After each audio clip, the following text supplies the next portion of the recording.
Queridos irmãos, boa tarde. Que nos abençoe o Mestre Jesus, o amigo incondicional de nossas vidas.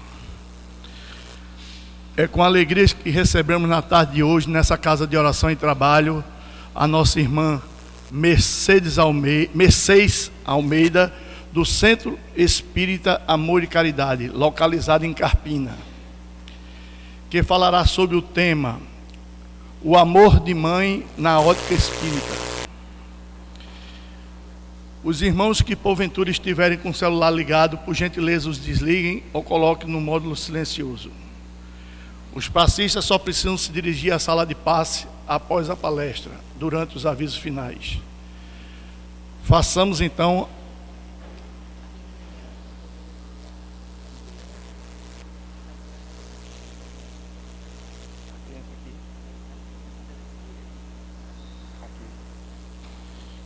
Quem foi que avisou? Onde a pessoa? Foi? Vamos aguardar um pouco, porque deve vir nossas crianças fazer a prece. No final, elas virão fazer a prece, as crianças. Então, façamos a prece de início do nosso aprendizado.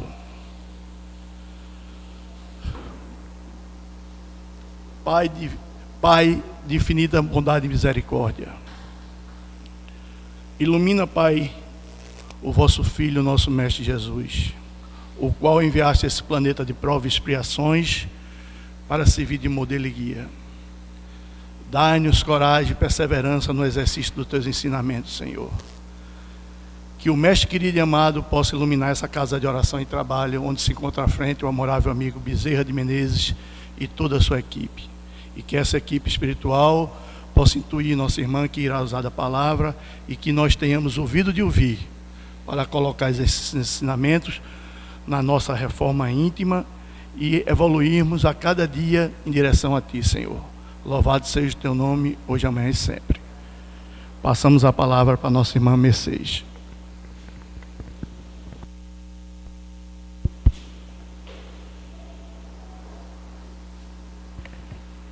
Meus prezados irmãos, minhas irmãs, que a paz grandiosa de Deus, que a paz de Jesus, que a paz dos espíritos amigos, espíritos que fazem e dirigem esta casa de oração e de trabalho, que a paz de todos eles possa recair sobre todos nós aqui presentes, espíritos encarnados e espíritos desencarnados. Eu trago para todos vocês que fazem esta casa de oração e trabalho um abraço fraterno e amigo lá de Carpina, lá do Centro Espírita Amor e Caridade. O Amor e Caridade é um centro que foi fundado lá em Carpina, no recuado ano de 1946. Portanto, é um centro que, de forma ininterrupta, ele vem divulgando o Evangelho de Jesus à luz da doutrina dos Espíritos. A temática que nos foi proposta para que a gente pudesse analisar hoje é o amor materno na ótica da doutrina espírita. Então, o dia é sugestivo para que façamos essa análise. E nós vamos caminhar pela doutrina, observando facetas que muitas vezes passa por cada um de nós despercebida, ou muitas vezes enseja uma série de interrogações. Iniciaremos o nosso trabalho trazendo uma narrativa que, há muito tempo, ela foi colocada na revista Isto É, e trazia uma reportagem de uma mulher. Essa mulher, ela tinha uma vontade imensa de ser mãe. Ela alimentava esse sonho. E ela foi envolvida num acidente. Ficou paraplégica. E ela passou por uma série de dificuldades, mas ela quis ser mãe, não obstante as limitações físicas impostas pelo acidente. É interessante o depoimento dela e a gente pede permissão a vocês para lê-lo. O título dessa matéria o título é O Direito de Ser Mãe. Ela conta que aos 22 anos, quando saí de Divinolândia, Minas Gerais, carregava na bagagem de menina do interior grandes sonhos. Viria para São Paulo trabalhar, estudar e ser independente. Também constituiria uma família, feliz e unida com muitos filhos.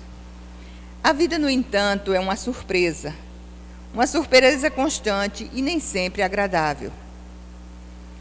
Alguns desses sonhos ficaram literalmente na estrada, quando, 6 meses depois, retornava à cidade natal para rever os familiares. O ônibus em que estava bateu numa carreta e, dos 48 passageiros, fui a única a ter ferimentos graves. Isso foi no ano de 1986, em fevereiro. Depois de mais de um mês na UTI, descobri que não podia mais me locomover sem a ajuda de aparelhos. Estava paraplégica. Tive então que reformular totalmente minhas perspectivas de vida. Não foi sem sacrifício e sofrimento que superei as dificuldades. Vivendo sozinha em São Paulo, cheguei a ter 3 empregos para conseguir concluir meus estudos, fazer faculdade e manter a minha independência. Apesar das dificuldades naturais enfrentadas por qualquer deficiente físico numa cidade como São Paulo, posso garantir que as que mais que marcam são aquelas impostas pelo preconceito. Não era fácil ver a decepção e o disfarce no rosto das pessoas ao perceberem a minha deficiência. O tempo, porém, me ensinou a compreendê-las. Mas no ano passado, quando já me considerava calejada, imune a esse instrumento cruel de seleção, descobri que o preconceito não cerceia somente a nossa vida social e profissional. Ele invade a sua vida nas questões mais íntimas. É que, depois de 10 anos daquela fatídica viagem, pensei em retornar um daqueles sonhos deixados na estrada.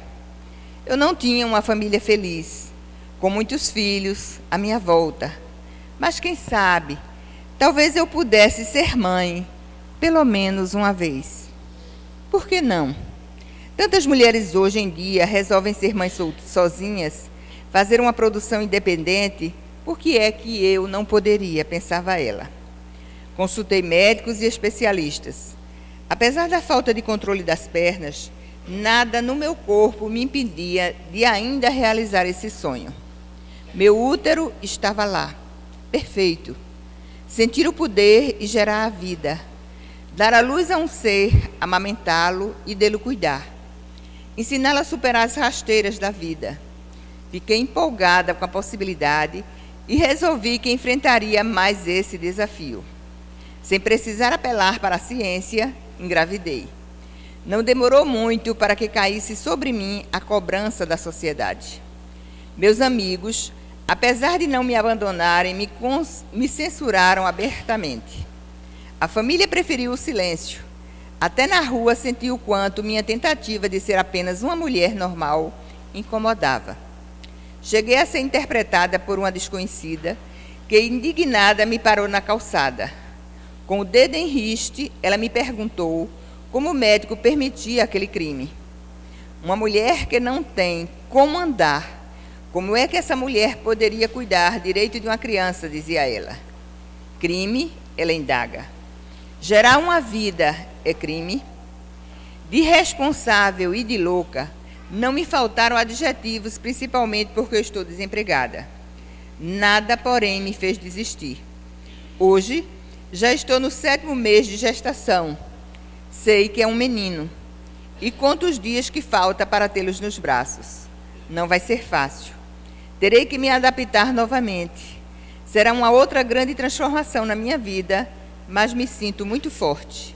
Já venci muitos obstáculos. Cheguei a passar fome para estudar, mas fiz tudo o que me propus em fazer na vida. Meu potencial de realização e minha capacidade de amar não estão nas pernas que teimam em não me sustentar o corpo. Não me faltam o senso de responsabilidade e o amor para com essa criança.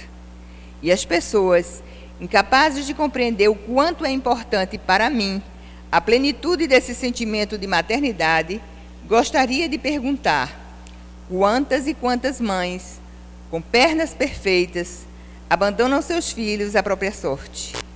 É crime uma paraplégica ser mãe? onde está escrito que uma pessoa, por ser deficiente, não pode realizar o sonho sagrado da concepção. Esse artigo nós recolhemos na revista Isto É. A autora que viveu essa situação aqui descrita é Ana Maria Figueiredo. Ela é contadora, paraplégica, e quando o escreveu, esse artigo, ela estava com 6 meses de gestação. Que sentimento é esse que faz com que, muitas vezes, uma mulher como a Ana Maria desafie a sociedade, desafie a família, desafie os amigos e queira levar à frente esse sonho? Nós não vamos aqui tecer considerações a respeito do preconceito que a vitimou. Não é nosso objetivo aqui fazê-lo. Isso dá um bom material para se analisar a questão do preconceito. Vamos ver aqui a situação desse sentimento que move muitas vezes as mulheres a sacrifícios como esse que o fez a Ana Maria. Mas analisaremos também a situação de tantas outras que, não obstante a possibilidade de ser mães de forma mais tranquila, de forma a não enfrentar tantas dificuldades como ela enfrentou, simplesmente se negam à possibilidade de colocar um filho no mundo.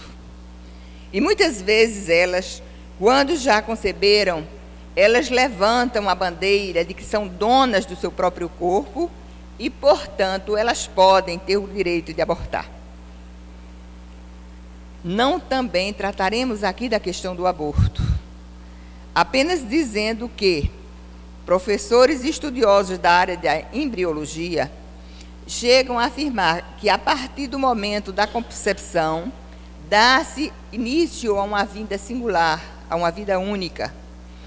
A partir dali, da formação do zigoto, é o ponto zero da formação de um novo corpo. E que aquele ser ali gerado, os especialistas na área o falam, a doutrina espírita também, que a partir dali existe, por parte da mãe, por parte dos pais, uma responsabilidade em aquele ser que ali foi gerado. É um ser tão único, é um ser tão singular, que muitas vezes ele produz energias para neutralizar as energias produzidas pela sua própria mãe. Não vamos aqui também falar do aborto. Na realidade, a nossa temática hoje é analisar por que é que tantas mulheres, elas sonham com a maternidade. E por que é que tantas outras, diante da maternidade, elas têm um comportamento tão diverso. Allan Kardec, preocupado com a questão, no Livro dos Espíritos, ele expõe essa indagação aos espíritos, porque ele, em observando que a maternidade, ela é algo que, diante dela, algumas pessoas se comportam de uma maneira e outras tantas o fazem de forma diversa, então ele indaga na questão 890. Será uma virtude o amor materno ou é um sentimento instintivo, comum aos homens e aos animais? E a resposta é uma e outra coisa. A natureza deu à mãe o amor a seus filhos no interesse da conservação deles. No animal, porém, esse amor se limita às necessidades materiais. Cessa quando desnecessários são esses cuidados. No homem, persiste pela vida inteira e comporta um devotamento e uma abnegação que são virtudes. Sobrevive mesmo à morte e acompanha o filho até no além-túmulo. Bem vedes que há nele coisa diversa do que existe no amor do animal. Então, na visão dos espíritos, o amor materno, ele se caracterizaria em ser um instinto, e um sentimento instintivo, e também uma virtude. Passos Lírio, que é um articulista da revista Reformador, ele que sempre nos traz artigos ligados à área familiar, ele, certa feita, escreveu um artigo muito interessante na revista Reformador, onde ele conta um caso muito interessante, onde ele analisa essa característica do amor materno que muitas vezes se veste pelo sentimento profundo de renúncia e abnegação. Ao iniciar o seu artigo, onde ele relata um grande amor materno, num caso que aconteceu lá na Armênia, ele diz que parece que aquelas criaturas que são criadas por Deus, fadadas a serem mães, parece que são trabalhadas por um sentimento diferenciado. E ele fala isso em observando como se comportam as mães. Ele diz que tantas vezes elas se ligam ao processo da maternidade, não gestando apenas os seus filhos de forma biológica. Ele diz que parece existir também nelas uma gestação espiritual, que faz com que elas acompanhem todo o tempo os seus filhos, estejam eles onde estiverem, e eu faço um adendo, ou como estiverem. Não importa se eles já estão adultos, não importa muitas vezes que já estejam casados, o amor materno acompanha os filhos onde e como eles estiverem. Tenta desfazer-lhes todas as dúvidas e muitas vezes prodigaliza aos filhos um determinado bem-estar e um determinado conforto que muitas vezes elas não têm. Ele faz essas colocações e passa-nos a narração de um fato muito interessante que aconteceu no ano de 1986, lá na cidade de Leninakan, lá na Armênia. Aconteceu nessa cidade um terremoto. E esse terremoto vitimou 25 mil pessoas. Numa determinada casa, lá na cidade de Leninakan, existia uma mulher chamada Suzane Petrosian, 26 anos. Ela estava na casa de uma cunhada, acompanhada de uma filhinha de 4 anos, chamada Gaianei. Quando se deu o terremoto, e a casa em que ela estava foi destruída, ela ficou por baixo de uma coluna de cimento armado, a cunhada ao lado morta, e ao lado dela a filhinha Gaianei. Quando o fato no primeiro dia sucedeu, a meninazinha de 4 anos disse para ela: mamãe, tenho sede, quero beber água. E ela não sabia onde encontrá-la.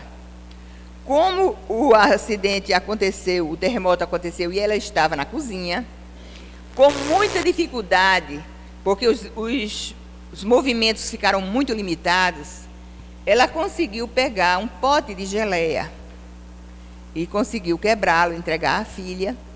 A menina comeu a geleia, mas no dia seguinte ela continuava a resmungar: mamãe, estou com sede.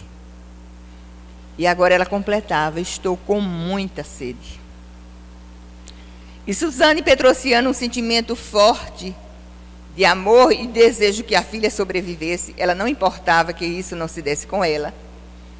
Ela procurou com um dos cacos do pote da geleia, ela feriu o seu dedo polegar.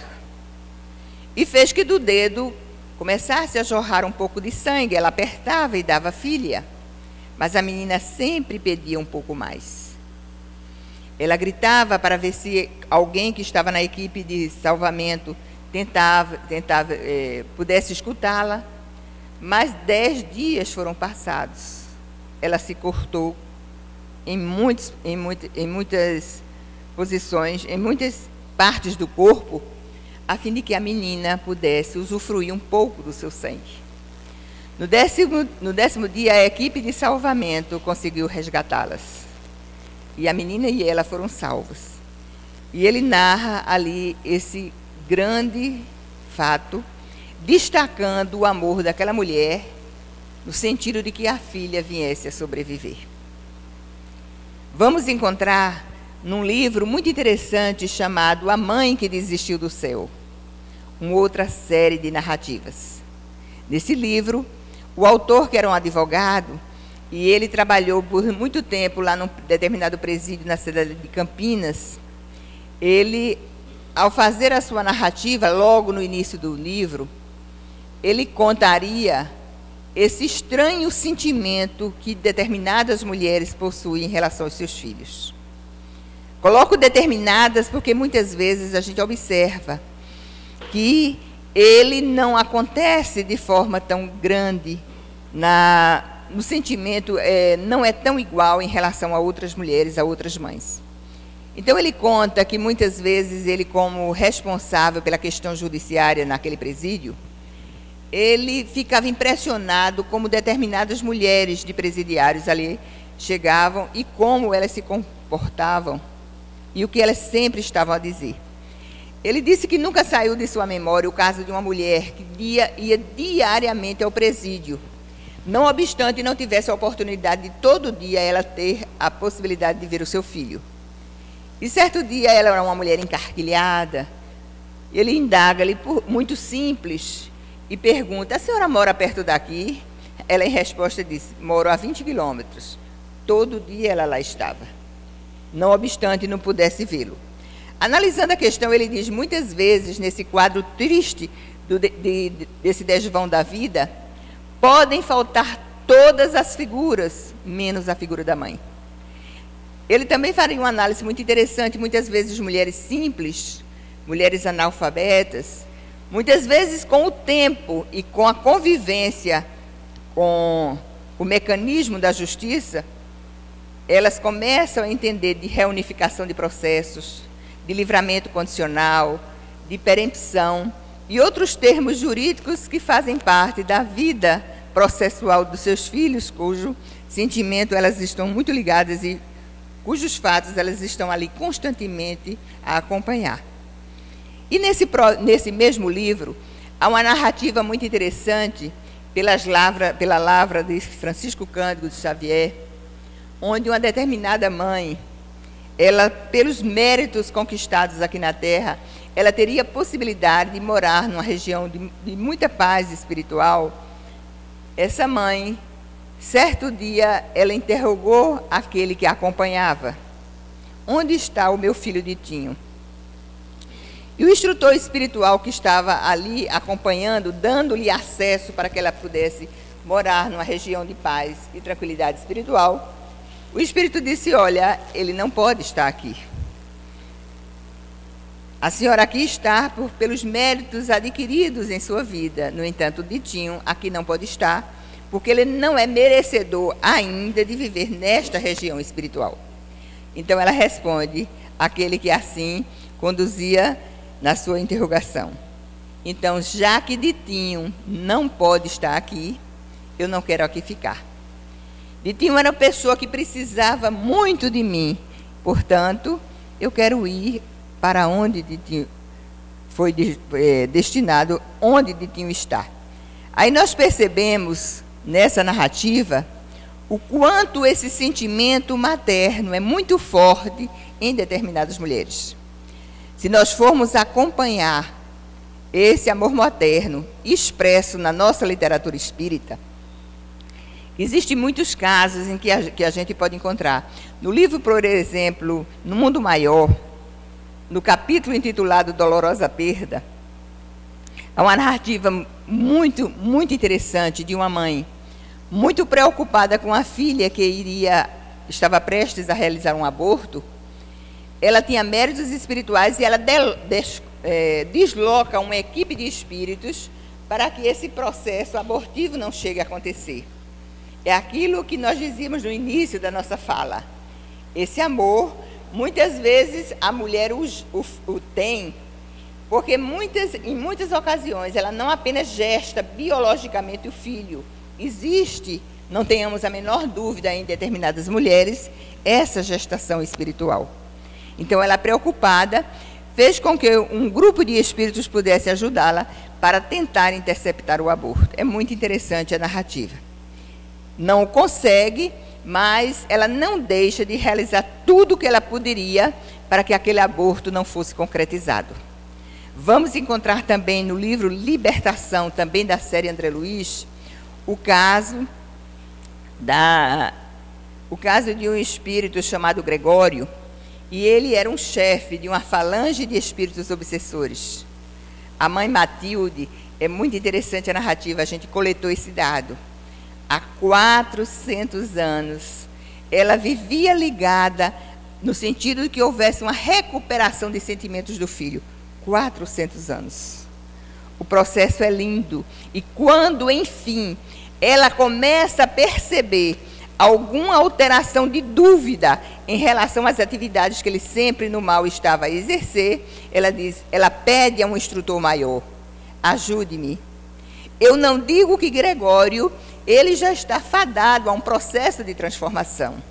No entanto, eu já percebo nele algumas interrogativas, no sentido de que, será que vale a pena continuar nesse trabalho?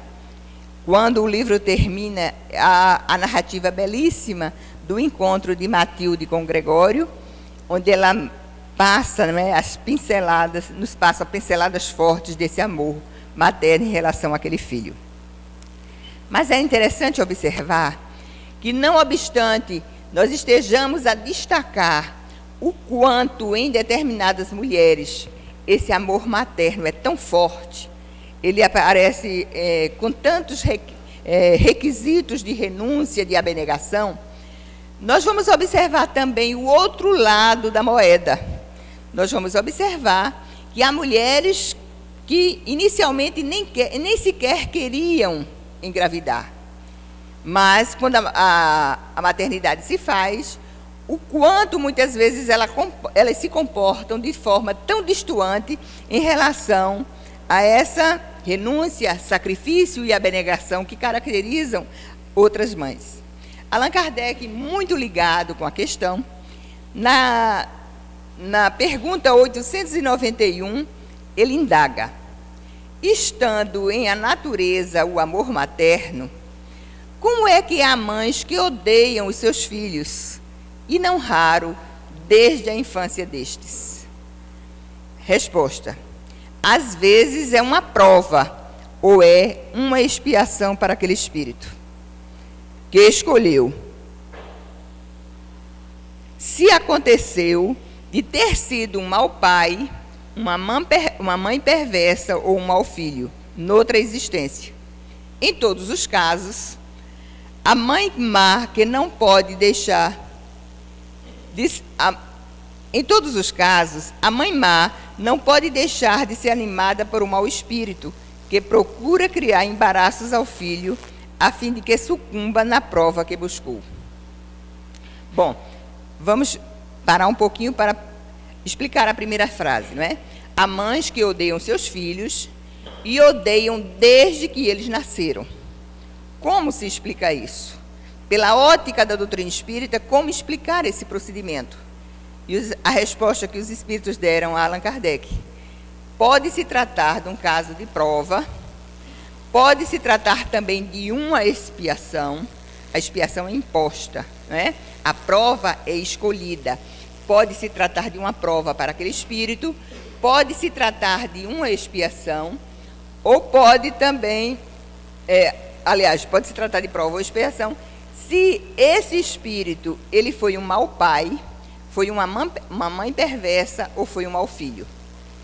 Continuando a explicação, os espíritos disseram: mas mesmo nessa situação, é interessante ressaltar que nesse caso de uma mãe odiar o filho, ela está sendo animada por um mau espírito. E ela terá que prestar contas dessa violação das leis da natureza. Não ficará impune. E o espírito do filho será recompensado pelos obstáculos em que ele haja triunfado. Então, daí a explicação. Porque aqui há tantas que amam tanto e há outras que chegam a odiar. Eu disse a vocês que Passos Lírio, aquele articulista da revista Reformador, teria dito: dir-se-ia que Deus teria criado aquelas que estavam fadadas à maternidade a serem alimentadas por um sentimento diverso. Seria injusto. A gente vai observar, pelo conhecimento da doutrina espírita, que Deus criou a todos os espíritos simples e ignorantes. Esse diferencial que existe em determinadas mães odiarem seus filhos e outras tantas os amarem, é porque, na realidade, Isso está muito bem explicado pelo Espiritismo. O corpo físico que nós temos não nos dá a função. Não nos dá. A maternidade, no conceito do Espírito Emmanuel, é um sagrado serviço. Sagrado serviço que muitas vezes o Espírito demora séculos na aquisição das virtudes que caracterizam a maternidade. As virtudes da humildade, a virtude da dedicação, a virtude da ternura, a virtude da intuição e a virtude do amor. Então, não é o corpo físico que dá a função, não é o corpo físico que dá o sentimento. Na realidade, esse sentimento maternal, que é forte muitas vezes na vida de determinada mulher, que muitas vezes não chegam a nem conceber corpos físicos, mas muitas vezes ama os filhos de outras mães. Isso é uma decorrência de que aquele espírito, por muitos e muitos séculos, já viveu essa função da maternidade e adquiriu, é uma conquista espiritual, adquiriu esses requisitos que fazem com que em determinadas mulheres seja muito forte esse sentimento de humildade, esse sentimento de dedicação, o sentimento de ternura, o sentimento da intuição e o sentimento do amor. Seria injusto para determinadas criaturas, para determinados espíritos, uma aquisição maior no teor das virtudes. Então, a maternidade, do ponto de vista da doutrina espírita, é um sagrado serviço, é uma importante missão. Vai muito além do que muitas vezes a gente chega a pensar. Não, a maternidade é uma decisão de um pai ou de uma mãe, no sentido de colocar mais um filho no mundo. Na realidade, existe essa programação no casal, mas além dessa programação de se colocar mais um filho no mundo, mais uma criança no mundo, isso faz parte de uma programação espiritual. E se nós, mulheres, nos dessemos conta de quanto nós somos cooperadoras de Deus, no sentido de os espíritos chegarem à Terra para ajudarem no seu processo de evolução, nós, mulheres, nos comportaríamos levando esse fato com muito maior atenção. Nos prepararíamos não apenas em ser mães no sentido biológico, mas também sermos cooperadores de Deus, dando a esses espíritos o alimento espiritual. Chega a ser um grande desafio isso, porque o momento de hoje, a sociedade atual, com esses apelos constantes para as coisas que fazem parte do mundo da matéria, as mães que estão vivendo esse momento difícil, muitas vezes elas são constrangidas a não exercitarem a sua função de mãe. Há um ano passado, mais ou menos nesse mês, nós nos lembramos que a revista Veja, ela publicou uma reportagem, e na sua reportagem ela botou uma capa onde estava uma executiva bem vestida, e a reportagem da Veja trazia esse título: Filhos? Resposta: não. Lemos a reportagem, e lá no interior dessa reportagem, no conteúdo dessa reportagem, estava ali inserido que cada vez mais as mulheres que querem conquistar patamares mais elevados no campo profissional, elas estão dizendo não à maternidade. E uma grande executiva lá dos Estados Unidos, ela inclusive aconselhava: se você quiser se destacar do ponto de vista profissional, não tenha filhos. Era textual o seu ponto de vista, e ela, com isso, dava esse alimento para que muitas mulheres não chegassem, a pensar na maternidade como uma das grandes funções. Então, nós vamos observar que é um desafio ser mãe. Nos tempos de hoje, é um grande desafio. Mas aquelas que podem optar por não trabalharem profissionalmente, se elas têm possibilidade de decidirem por não trabalhar profissionalmente, que elas o façam sem nenhum constrangimento.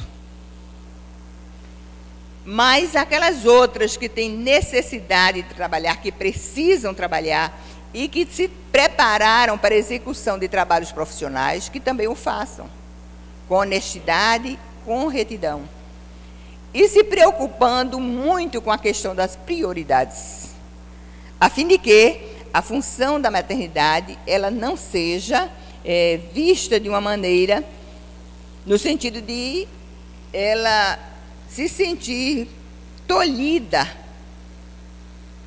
imaginando que a maternidade lhes impede de conquistas maiores no campo profissional. Então, a doutrina espírita, ela nos esclarece.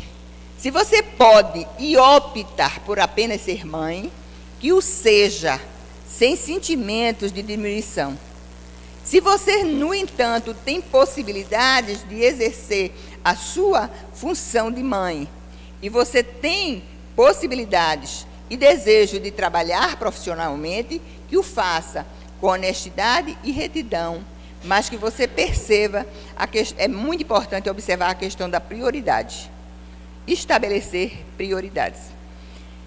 Há alguns anos nós tivemos a possibilidade de ver um artigo muito interessante que foi publicado num informativo de um centro espírita, e nós recolhemos esse artigo porque ele nos traz uma nuance muito interessante a respeito da situação daquelas mulheres que optam por não trabalharem fora de casa.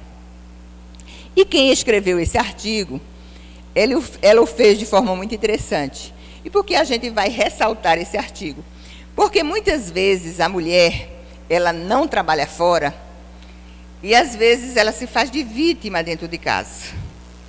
E ao se fazer de vítima, muitas vezes ela diz: não sei o que é que eu fiz para merecer tanto sacrifício. E aí, em outras tantas vezes, ela reclama: faço tudo dentro de casa para meus filhos e eles não me entendem. E aí ela sai muitas vezes dizendo determinadas coisas que prejudicam, inclusive, esse processo de relação mãe e filho. E esse artigo nos mostra a beleza ou a importância da maternidade. Quem o escreveu conta mais ou menos assim. A história é assim: uma certa mulher, ela foi revalidar a sua carteira de motorista. Em chegando lá no departamento, a pessoa responsável para prestar-lhe o serviço indaga-lhe: qual é a sua profissão? E ela responde: eu sou mãe. A pessoa, não gostando da resposta, disse: mãe não é atividade. Vou colocar dona de casa. A pessoa registrou esse fato, e quem estava a escrever dizia: esse fato eu registrei, e agora eu relembro que eu fui renovar, ela dizia, fui renovar a minha carteira de motorista. E a pessoa me fez a mesma indagação: qual a sua profissão? E ela disse que, sem pensar, ela responde à mulher que a entrevistava, a funcionária que a entrevistava: sou doutora em desenvolvimento infantil e relações humanas.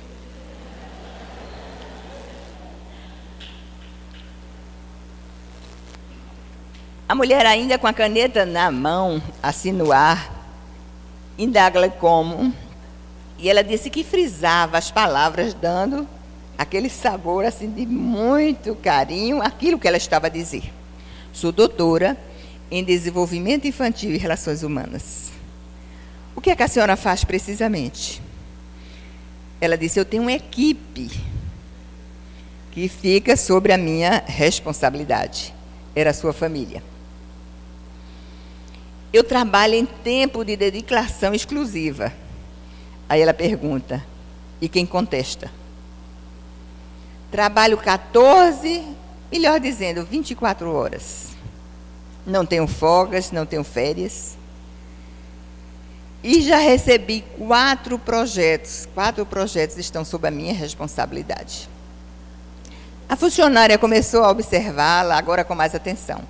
Trabalho no campo e trabalho no laboratório. Ela disse, em outros momentos, ela poderia dizer: trabalho em casa e fora de casa. Trabalho no campo e trabalho no laboratório. E ela, feliz, voltou para casa, levando consigo esse título: eu sou doutora em educação infantil e relacionamento humano. Chegou em casa, ao adentrar, foi escutando a voz de uma que tinha 13 anos, outra que tinha 7 e outro que tinha 3. E escutou aquele que estava ensaiando algumas palavras, era aquele que tinha 6 anos. Era a vozinha daquele que tinha 6 anos. E ela voltou para casa, disse, muito feliz: sou doutora. E ela disse que as pessoas que a escutassem, aquelas que são avós, elas tivessem a consciência que elas também eram doutoras, sêniores, em desenvolvimento infantil e relações humanas. As bisavós também. E as tias são diretoras assistentes. Gente, amar a maternidade, entender a importância desse encargo divino e compenetrarmos nesta realidade. Há mães e há mães. Há mães que amam, há mães que odeiam. Há mães que se preocupam apenas em dar o alimento material. Há outras que acham que tão importante quanto o alimento material, ou um tanto mais, é dar o alimento espiritual. Santo Agostinho, espírito, no livro Evangelho segundo o Espiritismo, no capítulo 14, ele diz que, ó pais espíritas, compreendei a grande tarefa da humanidade, compreendei. Aliás, ele até faz um chamativo também para ó espíritas. Compreendeis que quando gerais um filho, aquele que veio do espaço para que os recebeis, veio com a responsabilidade que tendes de ajudar a evoluir. E aproximar esses filhos de Deus, eis a tua missão. Diz ele, é uma missão difícil, mas não é uma missão impossível. Que pode realizá-la não só as pessoas que têm títulos acadêmicos, mas as pessoas simples podem realizá-la. O Espírito Camilo, pelo médio José Raul Teixeira, ele diz, tens diante de ti, ó pai, ó mãe, uma nobre, com grande missão. E se tu te devotares a essa missão, tu terás êxito. O Espírito Emmanuel, através de Chico Xavier, ele diria, a missão da mãe não é apenas cuidar de dar o pão para saciar a fome, ou cobrir o corpo dos seus filhinhos que estejam enregelados. A missão da mãe é também dar o alimento moral, o alimento espiritual. O livro O Consolador. Na questão 189 deste livro, nós vamos encontrar uma indagação que foi respondida pelo Espírito Emmanuel. O que deve fazer a mãe terrestre para cumprir evangelicamente os seus deveres, conduzindo os filhos para o bem e para a verdade? Entre as primeiras indicativas que o Espírito responde, o Espírito Emmanuel, a necessidade de vivenciarmos o amor. A necessidade. Jung, o grande psicanalista, ele diz que o amor é o alimento que dá vida à criatura. É o efeito psíquico alimentador, o amor, na visão do grande psicanalista. É tão importante esse efeito que, se ele o falta, a pessoa só consegue dar passos equilibrados na vida se lá na frente encontrar alguém que o materne. E há uma pesquisa muito interessante, e essa pesquisa está descrita no livro Nos Caminhos do Amor, da escritora capixaba Dalva Silva Souza, onde ela diz que lá nos Estados Unidos um grupo de crianças órfãs, de 24 crianças, elas foram divididas 12. Lá no orfanato, dava-se apenas a higiene e a comida. Dava-se o convencional. higiene e comida àquelas 12 crianças. E as outras 12 recebiam um elemento diferenciador. Elas saíam para passear e um adolescente as maternava. Essas crianças tiveram um desenvolvimento emocional muito maior. Então, o amor. O que é que a mãe deve fazer em primeiro lugar para ela, evangelicamente, ela cumprir a sua tarefa? Distribuir com seus filhos amor. Alberto Almeida, um conhecido palestrante espírita, ele diz assim: o aleitamento materno, ele pode ser suprido pelo aleitamento artificial. Mas se falta amor na vida de uma criança, ela cresce, mas cresce trazendo muitas problemáticas emocionais. Em segundo lugar, o Espírito Emmanuel destaca que as mães dessa sublime tarefa de serem cooperadoras com Deus, elas devem observar que a tarefa delas elas não podem, nessa grande tarefa, querer que seus filhos, eles projetar nesses filhos os seus próprios projetos. Porque muito antes de que eles sejam filhos delas, eles são filhos de Deus. Nesse caso, a gente remete, todos nós precisamos sempre nos remeter ao exemplo de Maria. Quando ela tomou conhecimento da prisão de Jesus, da detenção, e depois da prisão, e depois de todos os sofrimentos que Jesus viria passar, ela, como mãe, a sofrer, dizia: por quê? Foram uma criança meiga, foram uma criança fraterna, foram uma criança que sempre expressava sentimentos do bem. Havia sido escolhido para uma grande missão aqui na Terra. E onde estavam aqueles que anunciaram a sua grande missão? A gente percorre o pensamento de Maria, muito bem descrito pelo irmão X no livro Boa Nova. Mas nesse livro a gente também vê a descrição que nos momentos finais, quando Jesus estava culminando para o ápice do seu sofrimento físico, ela foi visitada por um grande sentimento. Ela tinha desejos. Ela tinha, como mãe, ela tinha projetos para seu filho. Mas Deus tinha outros projetos. Então, muitas vezes, a mãe, naquele entusiasmo de se projetar nos filhos, quer impor-lhes os seus projetos. Mas muito antes de que eles sejam os nossos filhos, cada um de nós devemos nos conscientizar que eles têm os seus próprios projetos e que eles são filhos de Deus e que, por conseguinte, Deus pode ter projetos diferentes daqueles que são criados por cada um de nós. Desde pequeninos, o dever de prepará-los para os embates da vida. É muito interessante aquela narrativa.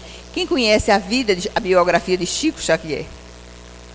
Quando ele perdeu cedo a sua mãe e ele foi viver com a madrasta, com a madrinha, a senhora Rita de Cássia, que infligia muitos sofrimentos a Chico Xavier. E ele, pequenino, ele via sua mãe e com ela dialogava. Contava-lhe que muitas vezes a madrinha, tirava-lhe a comida, não lhe oferecia aquilo que ele gostaria de comer.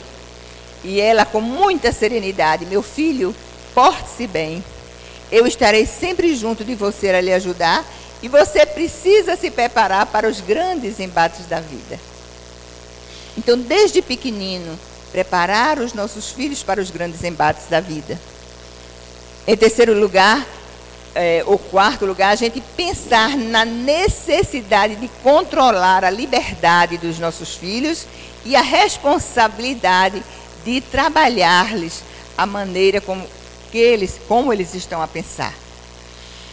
Há um livro muito interessante que eu aconselharia a vocês que gostam da temática, comprar, Mães que Mudaram o Mundo. Não é um livro espírita, mas esse livro traz no seu bojo uma série de exemplos de mulheres que, com as suas participações na vida familiar, mudaram o pensamento dos seus filhos. Há muitas narrativas interessantes. E uma delas é descrita na vida de Sônia Kerson. É a mãe de um conhecido médico que se destacou porque ele teve a oportunidade de, como neurocirurgião, ele separar a cabeça de duas crianças siamesas. A senhora Sônia Kerson um dia recebe o boletim do filho, que estava cheio de notas vermelhas. E ela disse: meu filho, eu não gostei dessas notas. Não, mãe, mas eu posso melhorar. É preciso melhorar.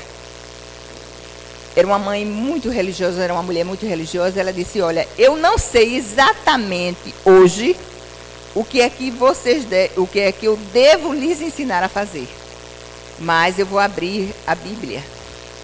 E esse livro há de me conduzir para uma sábia decisão.